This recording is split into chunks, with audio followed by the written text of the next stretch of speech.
According to Biggs, 1999, constructive alignment is all about defining the learning outcomes and aligning them with teaching and assessment strategies.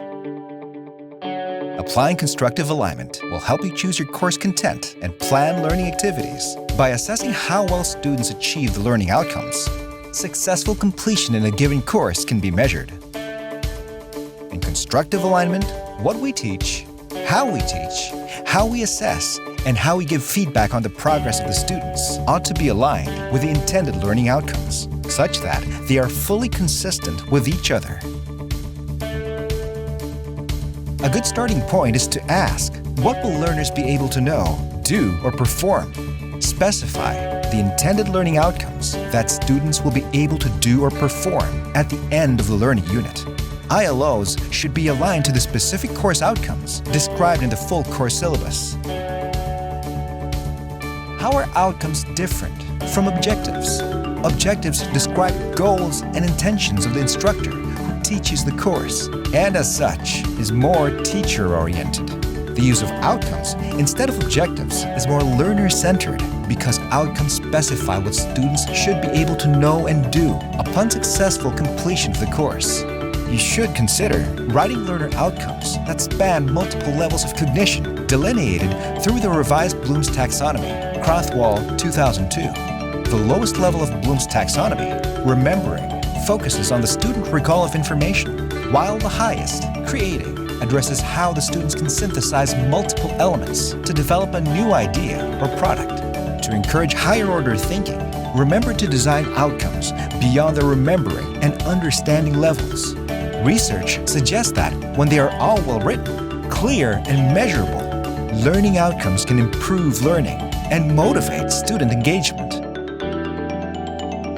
For the purpose of the Be Connected training course, our discussion of intended learning outcomes will be limited to a learning unit given a particular course. And when we say learning unit, we refer to the weekly topics in the course or course content that may be arranged in chapters, modules, or sections.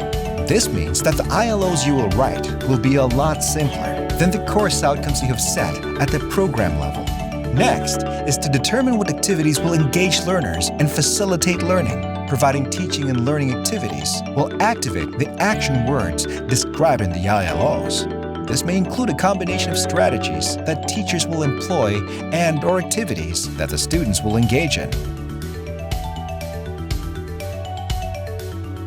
Think about what the learners need to accomplish as evidence of attaining learning outcomes. Suggest tasks that will appropriately measure and effectively facilitate achievement of ILOs. Not all assessment tasks need to be graded. To complete the alignment, consider how student participation in the course or submission of a requirement will be measured. How student engagement and contribution in the activities will be determined by providing clear assessment criteria.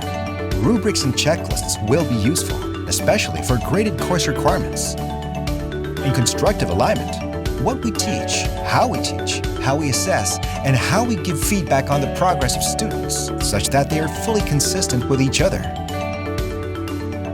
In the end, your course plan should also indicate additional information, such as timeline in weeks, topics to be covered, resources to be used, and due dates to take note of.